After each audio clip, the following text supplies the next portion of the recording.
Welcome back to the Killer Storyteller podcast with me, Rachel Lynch, coming to you from London, and my Aussie mate, podcaster Kristy Horn, tuning in from Melbourne, Australia. Thanks so much for joining us, and it's great to be behind the mic for another killer episode. And we're in double digits. This is episode 11. G'day, Kristy. How are you? Oh, I see what you did there. G'day, Rach. I'm great, thank you. It's so good to see you. How you doing? Yeah, really good, really good. Everything's going orange here. We're into autumn and nearly Halloween next week, so it's all cozy fires and spooky colours. And have you seen my social media post that I did? Yeah, Halloween and that. Oh, it's just lovely. I love this time of year. Cozy. What about you? We've got heaps more social media posts to come out with all the Halloween stuff. So you've been warned, folks. Oh, actually, this will probably come out after Halloween. So, yeah, you can look forward to that next year. But I'm really great, thanks. And a massive hello to all of our listeners from all around the world. And that's right, I am coming to you from Melbourne, Australia. So today, guys, we have got a special treat for you, and we're heading straight to Bonnie, Scotland, to chat with the brilliant Marion Todd, best-selling author of the Detective Clare Mackay series. If you ever wanted to know how a piano teacher turned candle maker ended up writing gripping police procedurals set in St Andrews, well, you're in for a treat. Marion's books have sold over 500,000 copies, and they're loved for their sharp plots, Scottish grit, and that unstoppable detective Clare Mackay. Mackay or Mackay? Oh. Mackay. Thank Mackay. you. We'll be talking to Marion about her creative process, what it takes to build a long-running series, and how she really feels about AI sneaking off with her words. So grab your coffee or maybe a dram of whiskey and settle in. This is the Killer Storyteller podcast with special guest Marion Todd. Okay, hello and welcome everybody, and welcome Marion to the mic. Hello, thank you. It's lovely to be here. Thanks so much for joining us today, Marion. It's really special because you're our very first VIP guest, and we're so honoured to have you. I'm really honoured. Thank you so much for asking me, even though it is in Marion land very early in the morning. I realise that normal people are up and about at this time, but I'm like, I've got matchsticks to keep my eyes open. Oh, you're doing very, very well. So, I thought so. Well done yeah. for getting up so early. Thank you. And this is really super cool because we've got 3 people in 3 different parts of the world. So our podcast is truly global. Before we start with our chat today, I actually have a bunch of questions. So I'm really keen to learn, how do you two know each other? And another question, do you read each other's books? And if so, do you ever find yourselves thinking, oh, I wish I'd written that scene? All the time. Yeah, same, all the time. Marion and I met online really as writers, because it was one of our mutual friends, wasn't it, Marion? Sheila. Yeah, Sheila Butler, another amazing writer who we will ask to come on the pod, because you will love Sheila. And actually, we should wear the same because Sheila's Irish. So the green will look good. We are all in green today, guys. You'll be able to see this. I'm glad we all got the memo. And Sheila did a wonderful thing. She rightly so. She realised that actually writing can be a bit of a lonely place, and she started reaching out to other writers. And we just created a WhatsApp, didn't we? We did, yeah. It's an absolute lifesaver because it's such a solitary activity, sitting behind the computer every day, and just to be able to go online and say, oh, this book, and someone else will say, oh yeah, and by the time you come off the conversation, you're thinking, yeah, okay, I can do this. So that's how we got to know each other. Yeah, we do definitely read each other's books. They're priority. Rachel is my next book. I've just finished one yesterday, so I'm starting Rachel's today. Really excited about that. I'm so excited about that. It better be good, Rach. Oh, sorry, Marion, in advance. If it's utter rubbish, you'll forgive me. Is it The Rich? Because I could bang on about The Rich all day. No. That was fantastic. That was just... This is the new one, Kristy, coming out in January. So my publisher sent it to a list of people who I really want to read it. And Marion, Sheila, and the other writers on our WhatsApp are always, top of the list. We chat most days, actually, about... And we all support each other when our books come out, and it's a joy. Actually, it's not like a job; it's a joy to read each other's books. Oh, I'd really love to hear that. Marion, you've had such an interesting path into crime fiction, from piano keys to crime scenes. Can you tell us a little bit about how you came to write your debut, See Them Run? And I'm currently listening to that one too, with your voice recording it. It's great. So, yeah, interested to hear about that. Okay, so See Them Run, probably like most writers, wasn't the first book that I wrote. There's a book that's sort of languishing in a hard drive that will never see the light of day. And I wrote that because I really wanted to kill someone, and they don't let you do it. It's against the law. So when I'd had this really horrible tutor at university, who just wrecked my confidence, absolutely made me feel worthless. And I mean, nowadays he'd be sacked. But back in the day, in Victorian times when I was a girl, they could do what they liked, and it was a very misogynistic atmosphere. And I dropped out of university, and it was years later before I went back and finished my degree. And I still remember, when I'm talking about this, how that man made me feel. He is dead now, and I did not kill him. Are you sure? But I should have done, yeah. So I thought, well, I'm going to put him in a book, I'm going to kill him, and I'm going to let the killer get away with it.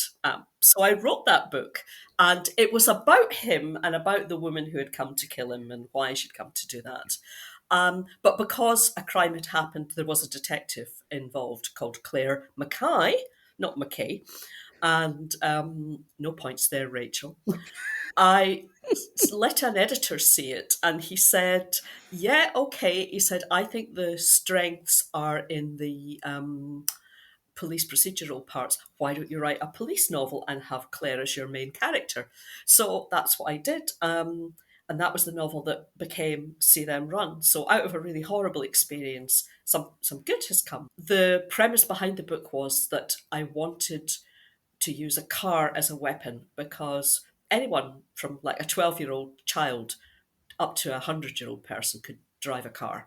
So it wouldn't necessarily have to be a big, strong person or that kind of thing. I thought, it could be anybody. So that was the premise. And then I wanted a kind of pattern, because having read lots of Agatha Christie books over the years, there was often a pattern to the murders in some of her stories.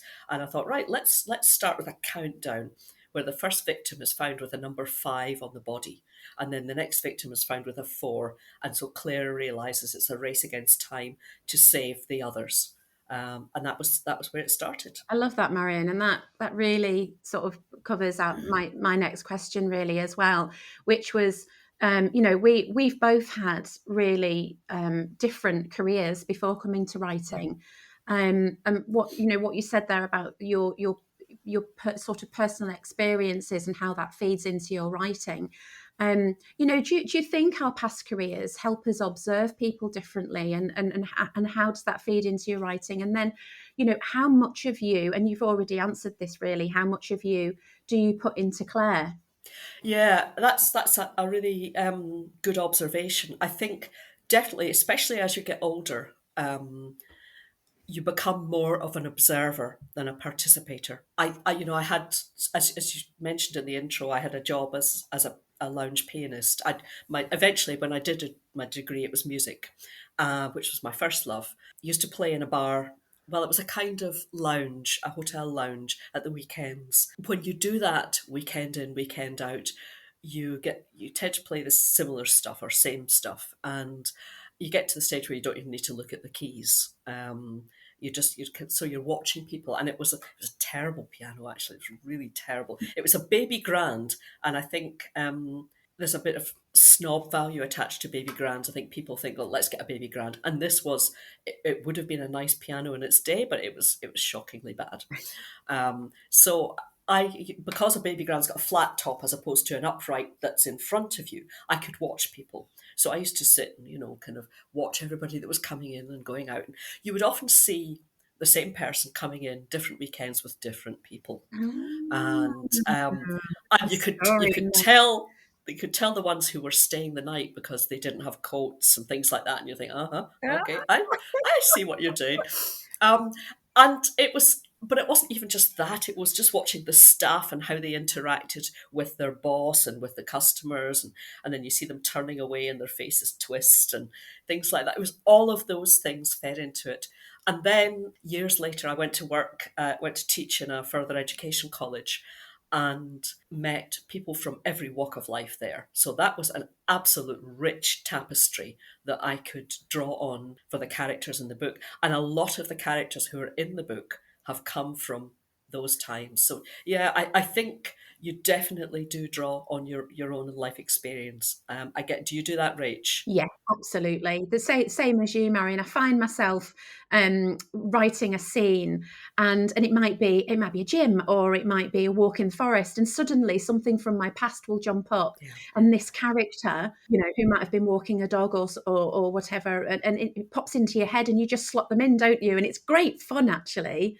And I think you're right about age. I think the older you get, the more the more varied people that you've met, and the more I think time you get to slow down and sit back and watch. I Yes. love that vision of you playing the piano. I love that. It's just, it was really strange. The first night I played, there was a procession of staff came out to look at me. And you could just see them sort of casually, chefs in their whites, wandering out of the kitchen and just sort of casually wandering past, hello. And then they would go on their way and back to the kitchen. Then someone else would come out. And then football teams would come in. If I was playing on a Friday night, the footballers would be staying if they were playing at one of the local grounds. That completely changed the dynamics because suddenly the staff were really excited about that and coming out for autographs. And there's an opening scene in See Them Run at a wedding, which is getting quite wild. A wedding Cayley is in Scotland, lots of country dancing. And there were a lot of weddings in the hotel. And what would happen was they would be in a function room, and then you get to that stage in the proceedings where the meal is over, the speeches are over, and they drift out to the bar while the room is set up for dancing at night. So the bar would be full of always a drunk bride, sometimes crying because she'd had so much to drink. She was at that stage. Oh, I really love you. And all the guests and all their finery, and you would see, the dresses are starting to slip off the shoulders. And it was just such a rich experience. Marion, your first book in the series was shortlisted for the Bloody Scotland Scottish Crime Debut of the Year in 2020. And what was that like for you? It was a game of two halves, really. It was very, very exciting because it was a validation. Rachel, I'm sure, will agree with me that we all suffer from imposter syndrome. We don't think we're good enough, and any minute now, somebody's going to tap me on the shoulder and say, "Right, that's it, stop it. Nobody wants to read your little books."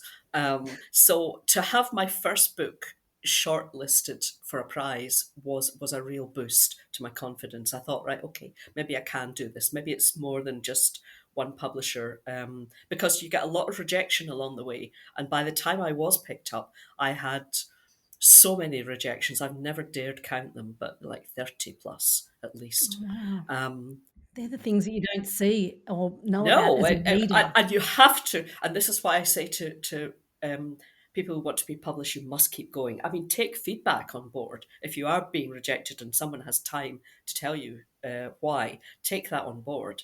But you have to persist. On the downside, it was 2020. It was lockdown. So I would have been on the Bloody Scotland on a panel at the festival. It didn't happen. They did a kind of online thing, but I wasn't involved. I would have been at the head of the Torchlight Parade, which they no longer do it now, but up until last year, they would have this incredible thing up at Stirling Castle just about at dusk, where they would give everyone flaming torches, and we would walk down these cobbled streets to the Golden Lion Hotel where the presentation takes place, or to the Albert Halls, depending on what they were doing. And it was medieval. Just the snake of people walking down from hundreds of people from the castle with flaming torches that would then be doused when you got there. And it was just the best experience ever when I did it. And as a shortlisted writer, I would have been at the head of the parade with all the great and the good, and that didn't happen. But Bloody Scotland were great. They got us interviews on the radio and things like that. So they did their best for us. And the other good thing that happened was it persuaded my publisher, Canelo, to do a print run, because at that point the book had been released as an ebook only. But because it was going to be potentially, it was on a short list, might have won. It didn't in the end because there was a stunningly good book. Because of that, the book was in print, and then my next book went straight to print. So that was a huge boost to my career. What a way to Yeah, start. amazing. Yeah. So a bit bittersweet, but actually, like you say, getting into print, that was a huge moment for Canelo, wasn't it? It was, yeah. To me, Marion, I think Claire and Kelly are really similar, and to me, Claire's somebody that I'd like to meet up in a cafe in St Andrews, for a hot chocolate. Was there? And I know that fans say this, and I'm sure you'll agree with me that crime fans, they follow the detective. They do. The crimes almost become incidental. Everybody loves a good crime and a good police procedural, but it's really important what Claire's doing and who she is, and it's her that keeps the fans. Keeping her consistent but evolving, over the 9 books so far. How do you keep her fresh without losing, what readers first fell in love with? So I was thinking about this last night. I don't know if you feel this about Kelly, but I think Claire is not the same person now that I've just written book 10 as she was in book 1. Because I don't think you get to know your characters straight away. Even by the end of a book, even by the time it's been through rounds of edits and you've fleshed the character out, I still think you're learning about them. So there's that. The other thing is that I think you have to have an arc for the series and for the characters within the series. You cannot just keep saying, oh, hello, here's another crime, let's keep it writing it, and nobody moves and nobody develops. There have to be life things that happen, and you have to kind of throw rocks at them. It might not always be Claire that I Yeah. cause problems for. It might be one of her staff, but then she becomes reactive to that. So it's about sitting down at the start of a book and thinking, what can I do with the series this time? What can I do with the town? So the book that I've just written is about it sounds really fascinating. It's about housing, because St Andrews is the most expensive. It has the most expensive street, I think, in Scotland. This street called the Scores, where the properties, it's just ludicrous, the prices. Probably upsides with London, Wow. but for this small residential Scottish town, there is a real problem for locals that young people will never be able to afford a house in St Andrews, because unless the people who live there have usually inherited houses, or they have downsized remarkably to be able to afford. Where I live, you could sell a detached house, and for that money, you'd probably get a terraced house in St Andrews. That's the difference, 11 miles along the road. So I wanted to write about housing because that was a local issue. So sometimes I'm looking at the town, sometimes I'm looking at Claire, sometimes I'm looking at the police as a whole, but I always try to have, as well as the plot, something going on in the background that will impact on the characters and to move the characters along a little bit. And this is where editors can sometimes be really, really helpful as well, because Louise, my editor, said, I think Claire and her other half, that she used to call the DCI, he's now been promoted, so she can't call him the DCI anymore. So she said they're a bit static. Should we do something with them? And I thought, yeah, let's do that. This question ties nicely into the bit about St Andrews. Small town crimes and big secrets. I love the contrast between the beauty of St Andrews and the darkness underneath, Marion. Do locals ever tell you they see their town differently now? Maybe not quite so much differently, but although they will tell me, anything that they think I've got wrong. But they oh yeah, oh god, yes. Yeah. I think you'll find that you can't walk down there. I do try to be quite careful, but mostly what they say is that they love following Claire on her sort of where she's going and what she's doing. And I do that because I like to do that in a book. If I'm reading a book, I'll get a map out and try and see where it is and where people are. At the moment, I've got an ordnance survey map out on my desk because I'm want to be absolutely sure that you can walk that way in the countryside. So yeah, so a lot of people will tell me that they enjoy St Andrews being featured, and I'll get that from ex-students who maybe, it's an international university. People will come from America quite a lot. So I do get messages, letters from America, saying that it's lovely to be back in St Andrews, and sometimes parents will buy them for their children who were students at St Andrews. I have also warned them when I do a talk in the town, which are usually quite well attended, that I can tell them statistically which streets are the most dangerous, so which streets to avoid when they go out. Because there's almost no one left in the town now. I've killed them all. I love that. I love that you get messages from all over the world, because it really is a famous town, isn't it? It is, yeah, and that's why I chose it. I'm not daft. Absolutely, it's a great market sales pitch, isn't it? I mean, obviously, William, like the Lake District, it features in the Kelly books. Everybody knows it and loves it, and you had William and Kate go in there for university, so I do, and I've never managed to get them in a book. I keep promising to put them in, don't you? This kind of leads on from that, Marion, and I think everybody will hear the your love for the area in your voice, and I think that my next question was going to be about how protective we are as of our settings, because I'm so passionate about Cumbria, which is where I grew up, and that comes through in the books. Yeah, and that comes through in yours as well. And are you conscious of that? Yeah, yes, I do. I feel a great loyalty, not just to St Andrews, but to kind of Scotland and the surrounding area. There was a thing, I think in my second book, there's a baby is abducted at the start, and In plain sight, is it? Yes, in plain sight. Well done. And you've done your homework. I'm very impressed. I had to send Claire across to the town just across the water from me, Dundee, which is the town where I was born and grew up, and gets a bad rep because it's got a lot of drug problems and all the rest of it. But I'm very, very fond of Dundee, and I feel fiercely protective of it. And I needed to send her to one of the dodgier housing areas because we all areas have them.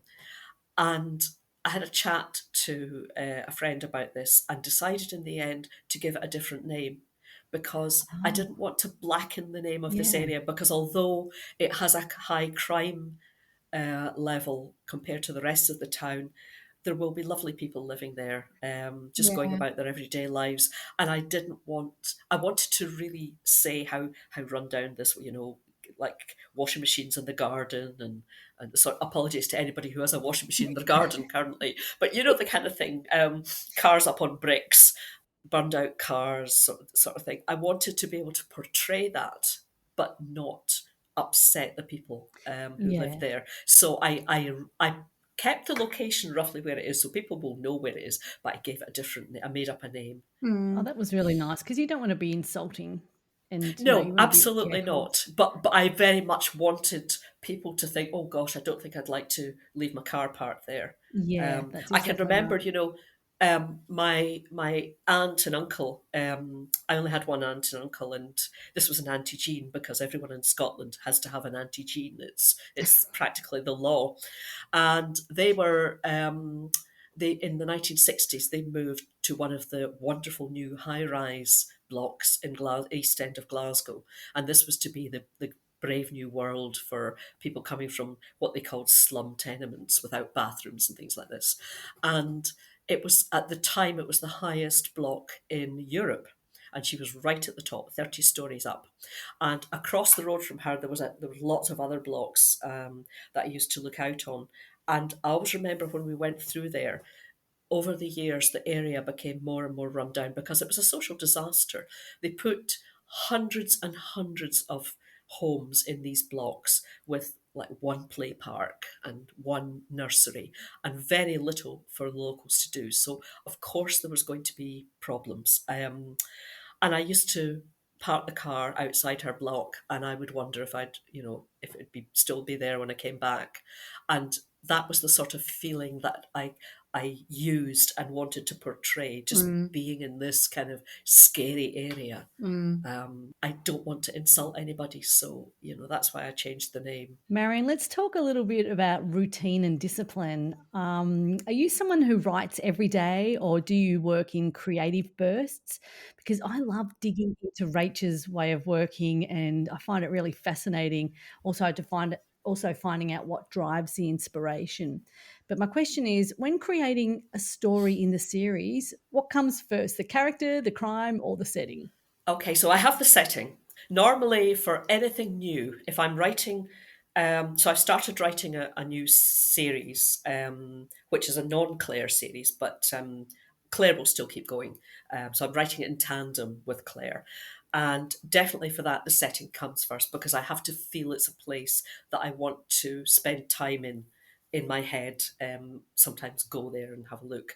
So for a new book, a new series, setting comes first. For the Clare books, I've got my setting, so I don't need to bother with that. Plot is the next thing for me, because I like plot. I find character really, really difficult. It's the hardest thing for me. And I usually have to go back when I've written the first draft and backfill the characters, because at the start of a book, I don't know them. And although I am a plotter, I still don't know who the characters are, and I discover that as I'm going. So, but the bit I enjoy most is plot. I love plotting. I like to learn something when I write a book. So when I start to write, I think, right, what am I going to write about this time? So it might be computer hacking, or it might be money laundering, or something like that. And I'll go and do lots of research, because research is easier than writing. Writing's very hard. Sitting at a blank screen and thinking, well, I've got to put some words on this. So I love doing the research. And do you write every day, or do you work in sort of bursts? When I'm writing, yes, I'll probably write 6 days a week. I try to write every day, but somehow Saturday just gets away from me. I think because I'm a bit more relaxed on a Saturday. Sunday's a good day. I'm a bit of a procrastinator, so I will put off, I'll sort of get up, I am not a morning person. I will, I've had to have a lot of coffee to be here. A bit wired. I'll sort of think about what I've written the night before. I might have a look at it, and then I'll take the dog out, and that's when I do my thinking. And then I'll come back, and I'll put the kettle on, and then I'll put a washing on, and I'll think, let's go and do something else. And it's probably about 4:00 before I start doing some serious writing. So I'll be writing from 4 till 6, and then I'll stop and make some food, and then I'll start again about 8, and usually write till about 11, or I might go on to midnight if it's going really well, and sometimes past midnight. If I'm near the end of a book, I will just keep going, which is why I'm dreadful in the morning. I was just about to say that, which is why you hate mornings. You realise what a privilege this is, Kristy. I'm going back to my bed after this.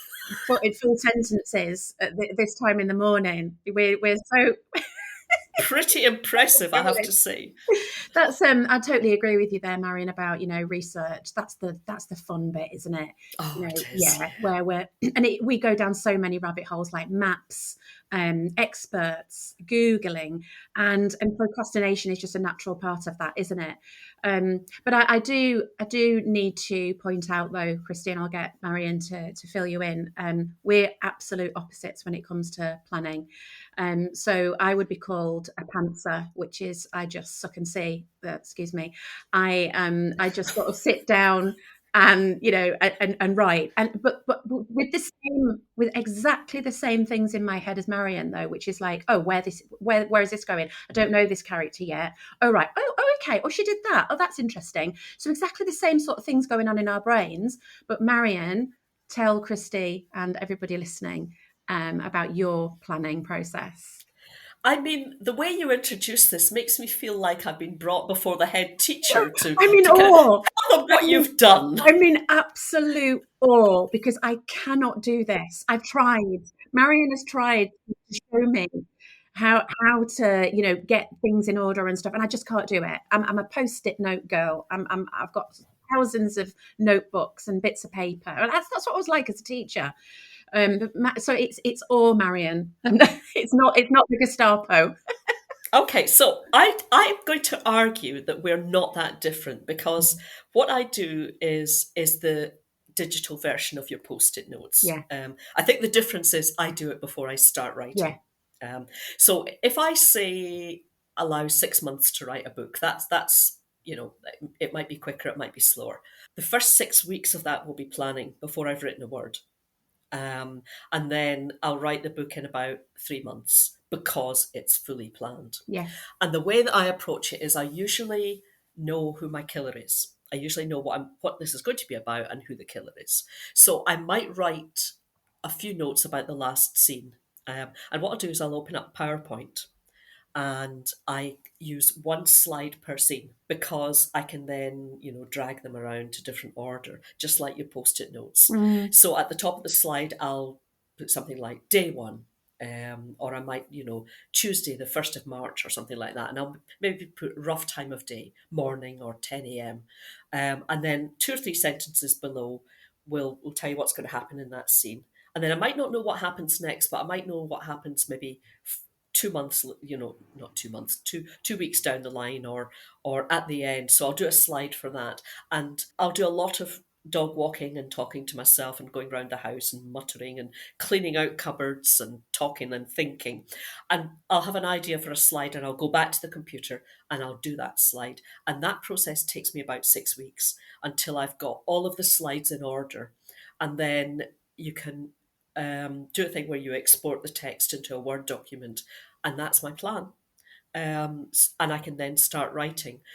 And I'll either have what I sometimes do is I have the plan at the bottom of my book, at the bottom of the Word document, and as I write a scene, I'll delete it, and the plan gets shorter and the book gets longer. Or what I'm doing just now is I'm working with PowerPoint open and the Word document open. So that I can refer to it. And sometimes I'll colour a slide when I know that I've done that one, or to find a different way of dealing with it. It's because I crave order. My life's a bit chaotic. I could, if I was brave enough, I would turn the laptop round to show you the mess of the table at the moment. But so life's a bit, chaotic. I need to go to bed at night knowing what I'm going to write the next day. That's the beauty, sorry to interrupt, getting to speak and having access to both of you amazing authors is you're both incredibly different. And this is such an unreal insight as to how you go about plotting and planning and writing the books. So interesting.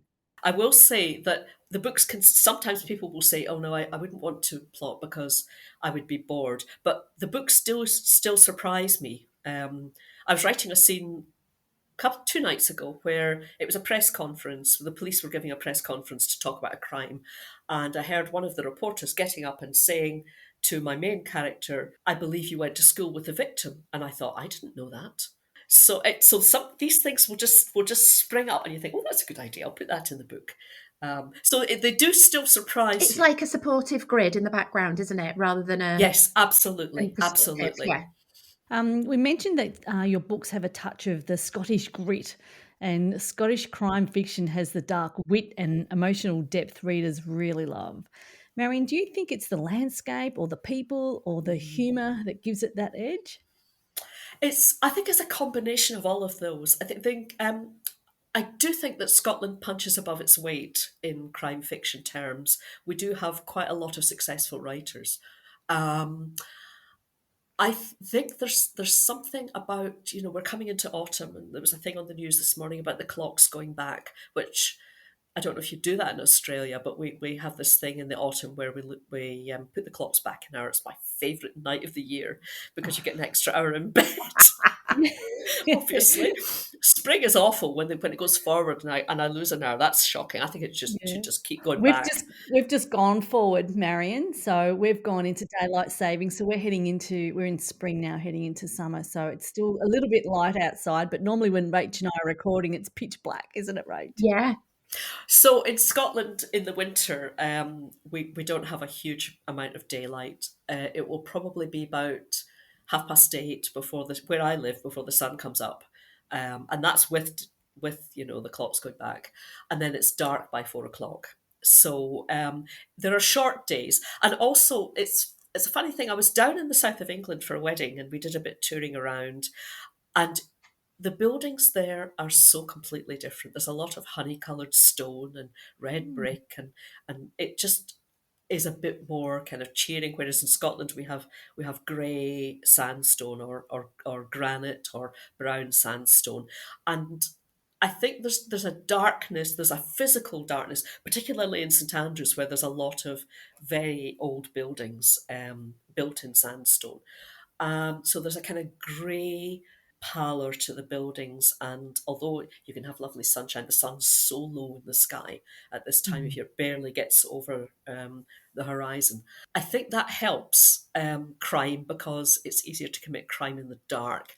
And also, I think what you say about the dry wit of some Scottish people, and the third element there is police black humour, which is a coping mechanism, Right. something you have to be very careful with, that you don't become inappropriate with it. And that I get picked up by my editor saying, I don't think you should really say that. But I think it's all of those kind of things that I try, as Claire and Chris have got to know each other, and as I've got to know them, they've got a kind of repartee between them, just kind of little one-liners, and they just come naturally. They're not. I just hear Chris saying something like that, and Claire right back at him, Yeah. and that's the fun thing to do. So I think that there's a particularly Scottishness to Scottish books.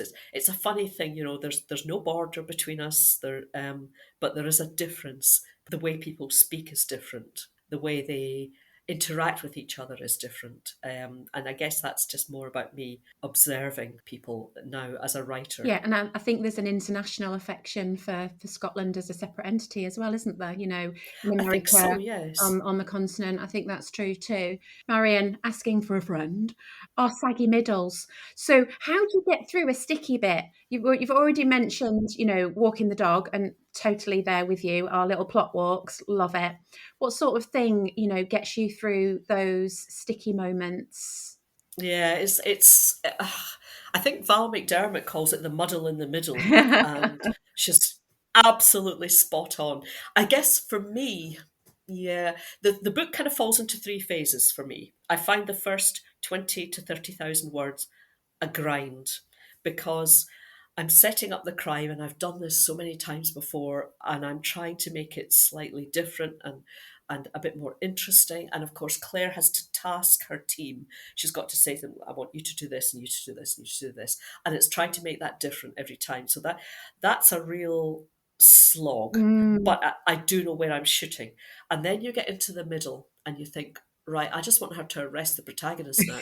I don't want to write the next 30 words, because when I get to sort of 60,000 words, the book takes off. Yeah. So that middle bit it's like trying to put things in the way to hold back the inevitable. Oh, God. And that's when more complexity has to come in, and I hate it. It's very, very difficult.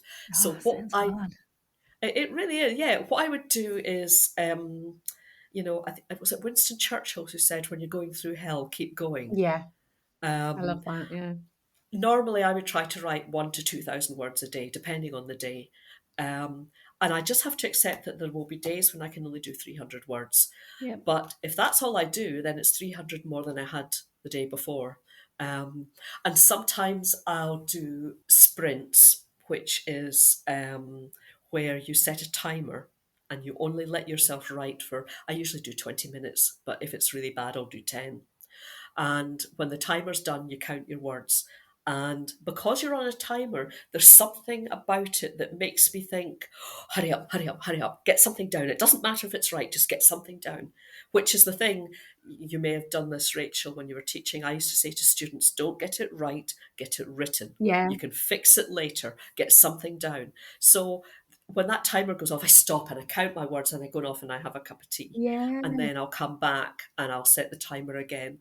And that can be a really productive way of getting over a hump. But I think you just have to accept that part is going to be harder and slower, but that when you get for me anyway, when you get to 60, 70,000 words, it goes like a train. And if I could sit and write it in one massive session, I would, because I just want to get the words down. I know everything that's going to happen now.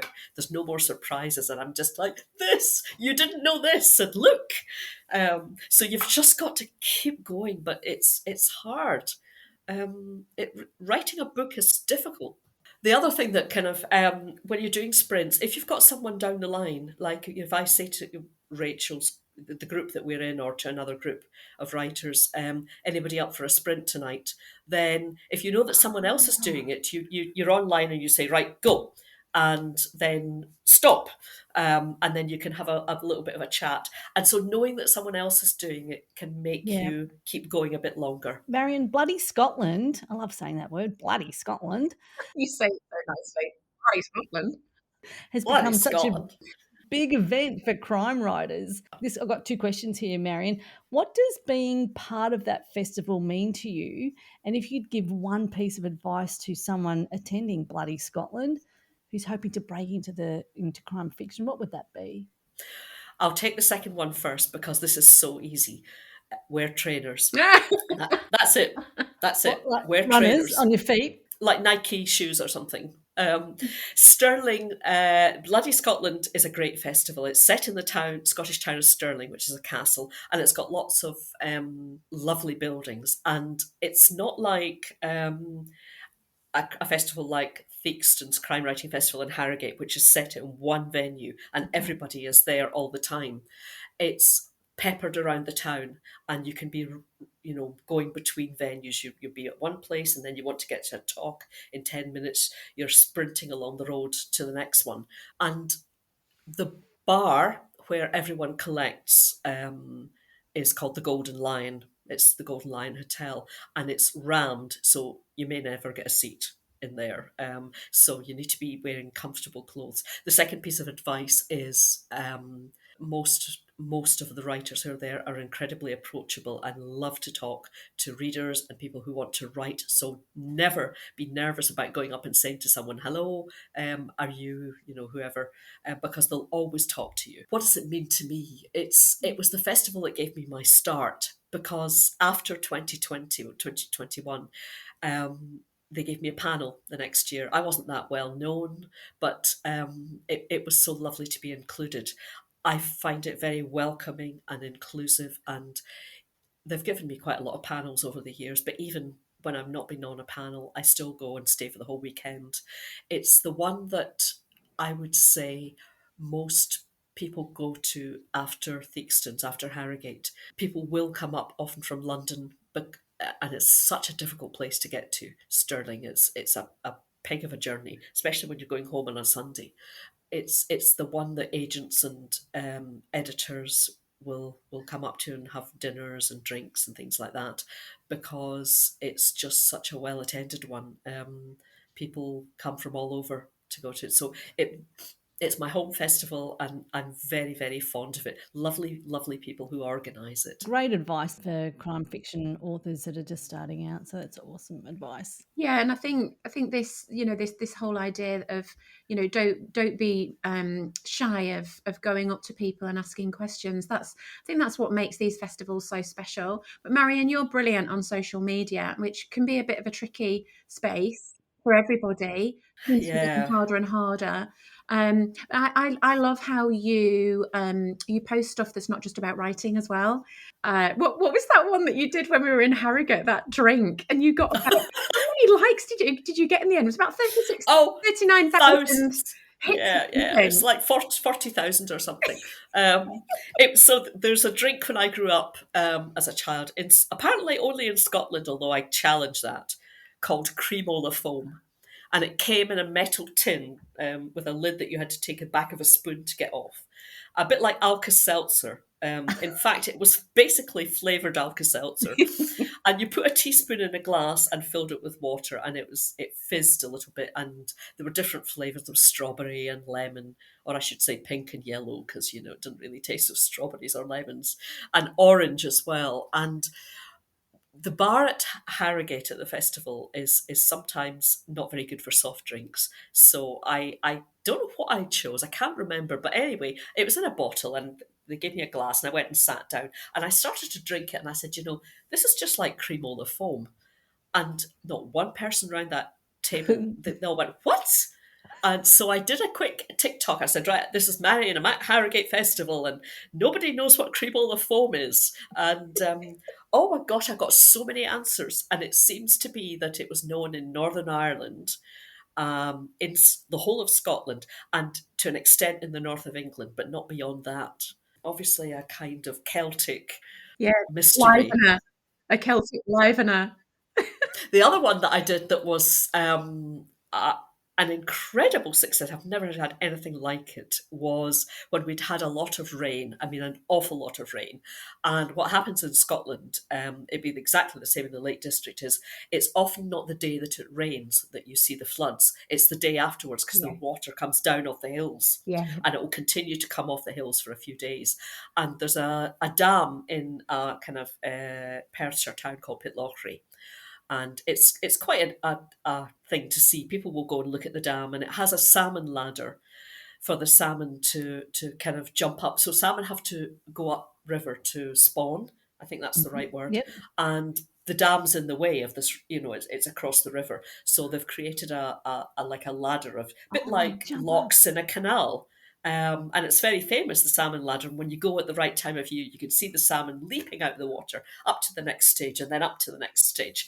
So we had been up to Aviemore. My partner was running a half marathon, and the weather was just, I stepped out of the car at the car park up to ankle deep mud. It was just so wet. And on our way down, we stopped at Pitlochry and went to see the dam, and it was completely inundated. The water was coming over the top of the dam. I've never seen it like that. Wow. And it was the most spectacular sight. And I took a video and put it up on YouTube, 500,000 views. And in fact, STV News, Scottish Television News, used a very similar video. And at one point I thought they'd taken my video, but it was taken from a slightly different angle. Right. It was so dangerous you couldn't even go close, and they'd closed. Normally you can walk across the top of the dam, but obviously it was closed because the water was cascading over. So that's how to get engagement. Apparently, does it sell books? Probably not. Yeah. Well, we've just done something really fun on our socials of the Killer Storyteller podcast and connected with the Turkish audience. Rachel's books are so popular in Turkey, and our last social post with just acknowledging the Turkish audience and saying thank you to them for being so supportive. Fantastic. Went berserk.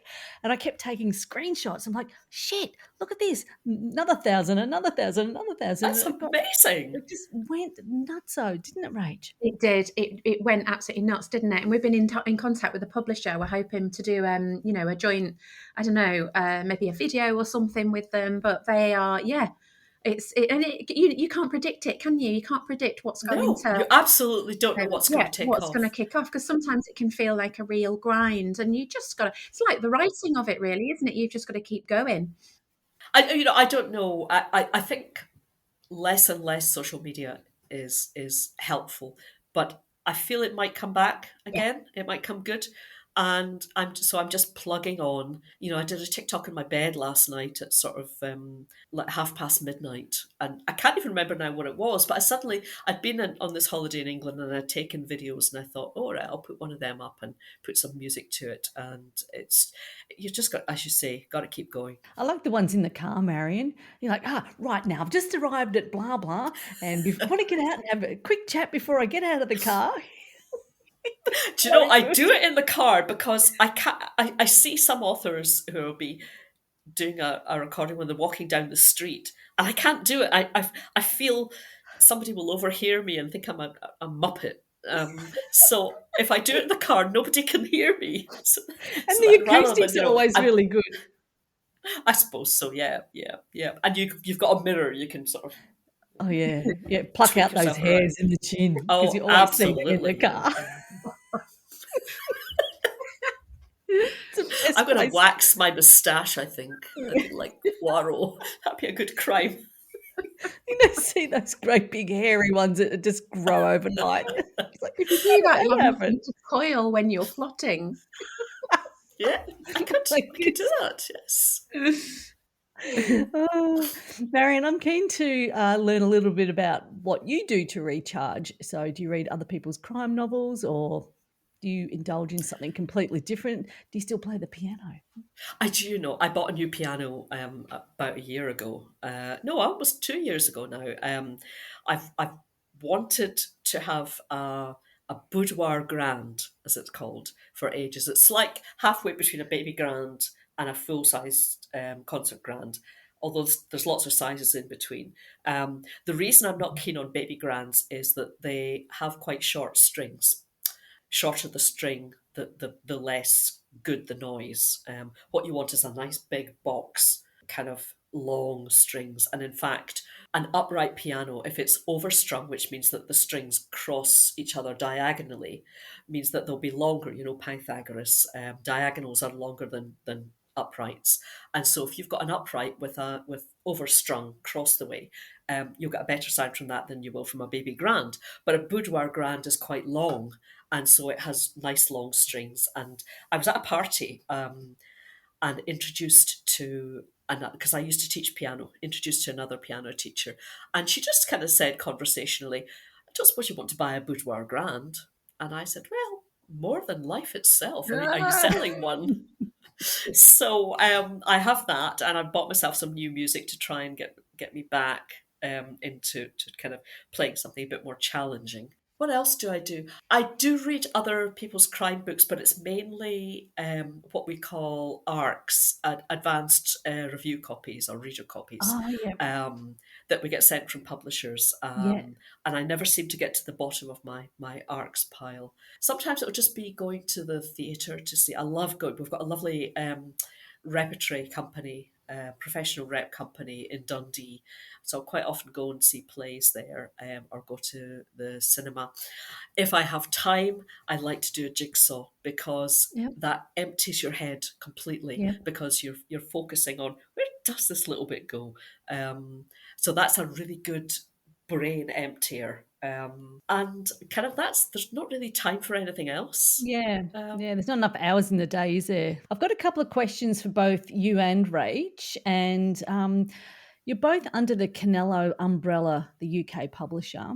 And is there a crime authors club? And when you guys get together, do you talk about all the different ways to murder or solve crimes or create the baddies? I'm really interested. Well, as Rach said earlier, we've got our WhatsApp group. Yes. It's incredibly supportive. It's not just about the books. It's, we've shared information about ourselves and our ups and our downs, and so it's a really great support group. But it's also fabulous for our annual get together is in Harrogate at the Theakston's yeah. Crime Writing Yes. Festival, and Yep. it's kind of everyone has to come. It's a 3-line whip. You have to be there, and that's kind of just it's a bit like when cows are let out of the barn in spring, when they've been in all winter and they're kicking up their heels, or chickens come out of the chicken shed blinking at the daylight. It's like us when we get together. The talking is just relentless, and Love we that. go for a whole weekend. And the lovely thing about it is that we don't sort of like all go together as a homogenous group moving as one. We'll just be in and out of each other's Yeah. worlds. I'm going here, you're going there, and then we catch up later, and we fall into it like with an old friendship. It's like a comfort blanket. Yeah. Um, So it's the lovely. best thing ever, and the advice I would give to anyone who's starting out in writing is find someone who you share an agent with or you share a publisher with, and make friends with them. You might get on, you might not, but we'll be friends for life. Yeah. Connected by the simple fact that a publisher offered us all the same publisher offers us all contracts. Yeah, it's so special, and we laugh a lot, and we actually probably I'd say only 10% of our time is talking about work, and the rest is, Yeah. just Okay. shooting the shit, and just sharing. And it's like, because we don't work in an office, we don't attend meetings, we don't have these things in our lives. So when we get together, we've got all these things to discuss. Like, I love that this cow has been let out. It's hilarious.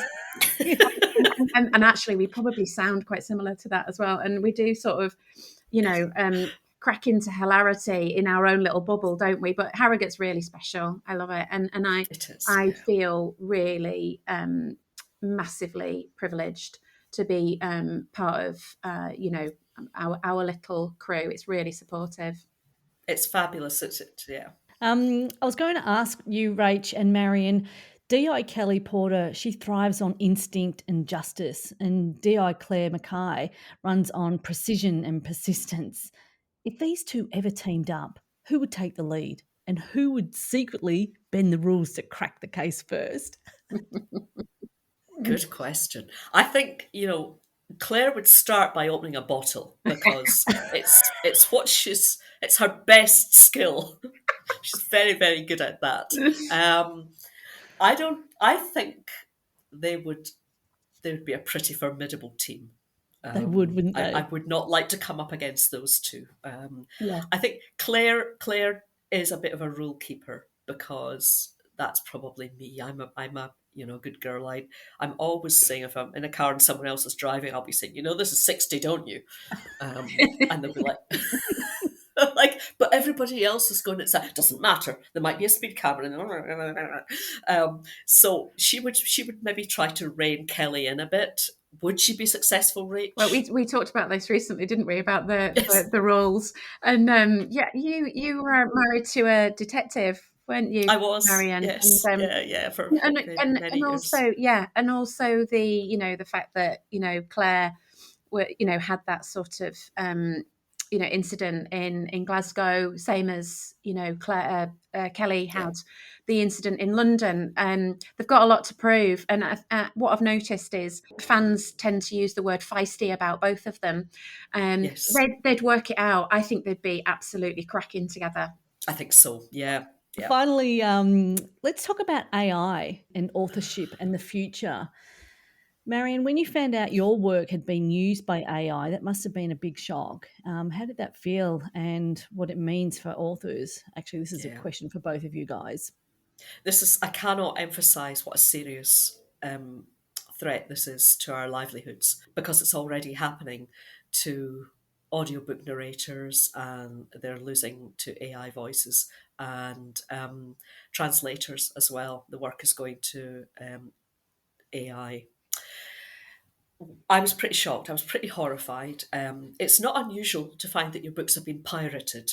They'll appear on pirate websites. It happens to Rach as well. It happens to us all the time, and you're always trying to get them taken down. But AI is another level of threat, because if they feed the Kelly books and the Clare books into these large language models, they'll be able to touch a button and say, right, give us 100 Kelly books, give us 1,000 Clare books, and put us out of work effectively. Now, they might not be very good to start with, but these models are learning all the time. And the worst thing about what happened with Meta is when they stole it, was it 8.5 million books? Something like that. That they will feed this in, and it will learn from all of our books. And I don't know if I don't know what will happen to publishing in the future. And the other concern that's very rarely talked about is the amount of energy and water that AI uses. It's absolutely horrendous. And any time you ask AI to do something for you, it's using a huge amount of energy. And I try my very best not to use it for anything. But if you use Google, your top option is the AI answer. Yeah, that's so right. I'm thinking of moving to, I think, is it DuckDuckGo? Doesn't use AI, or I think there's a couple of search engines, but they won't be very good. But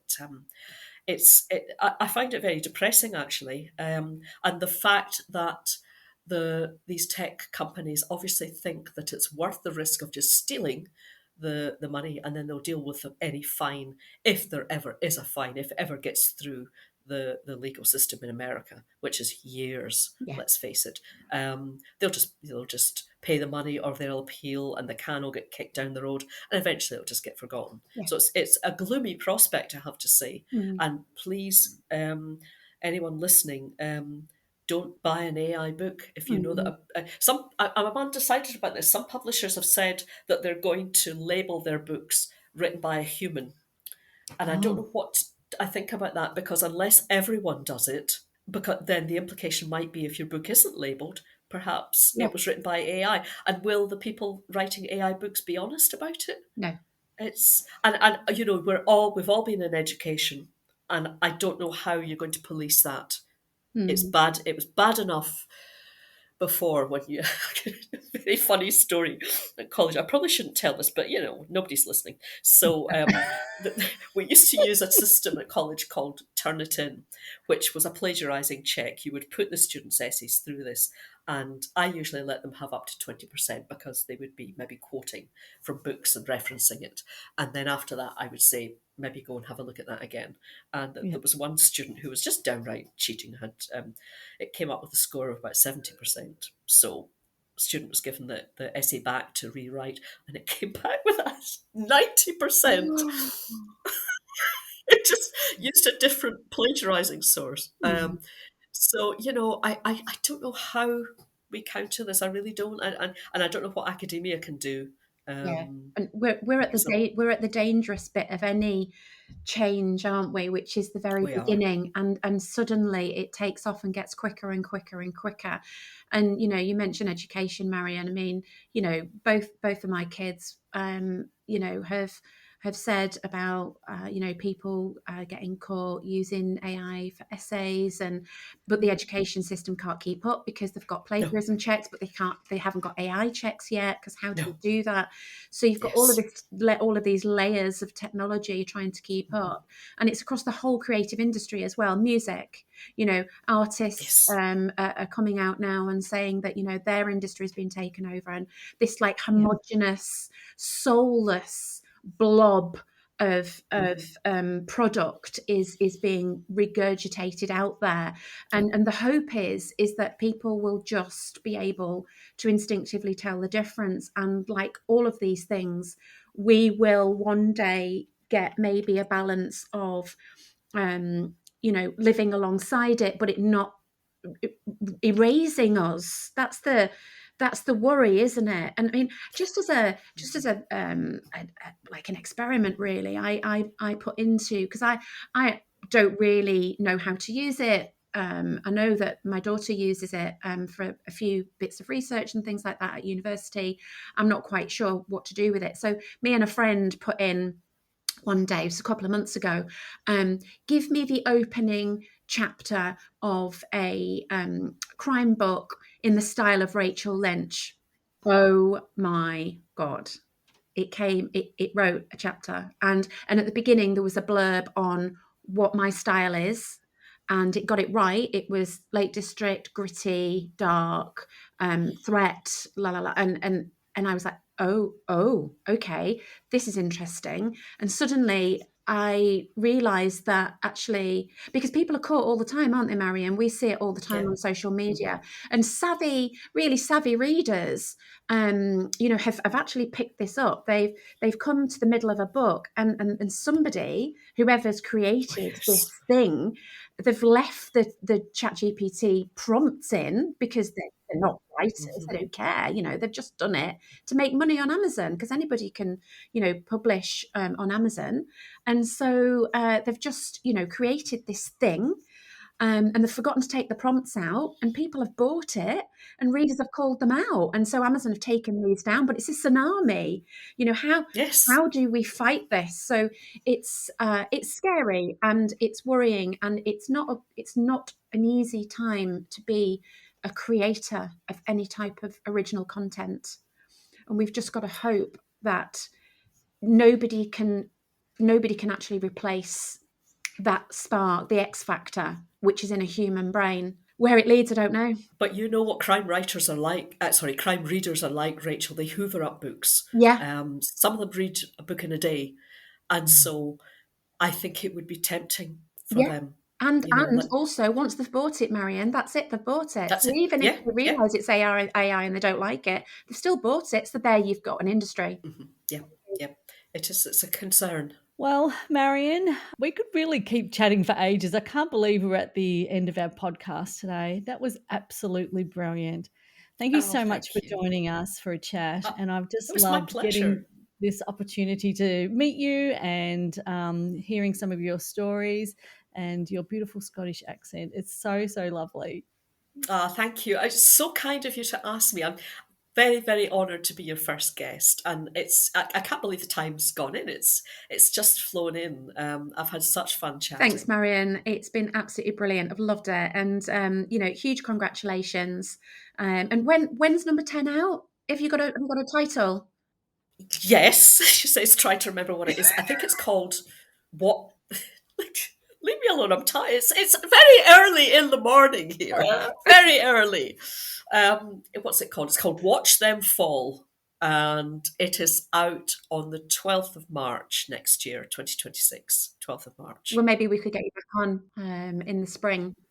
That'd be lovely. I'd love to do that. Next year is going to be such a big year. Rachel's got a couple of books coming out and your book coming out. So that's fantastic. And you can find all of Marion's books wherever you get your crime fiction. We'll drop some links into the show notes. Oh, well, Kristy and Marion, thank you so much. And I think that wraps up this episode of the Killer Storyteller podcast. What an epic episode with me, Rachel Lynch, and my Aussie pal, Kristy Horn. We really hope you've enjoyed this episode as much as we have. It's been a special one. It certainly has. And remember, you can find us on all your favourite platforms. And if you're listening on Spotify, hit the follow button so you never miss an episode and help support the show. Alrighty, Rach, that is another killer ep in the bag. How did you enjoy this one? Oh, loved it, Kristy. Yeah, could chat forever, couldn't we, with Marion? Same here. We absolutely nailed it, Rach. Okie doke, that's over and out for now. See you next time. Bye, Rach. Bye, Marion. Bye, Kristy. Thank you so much.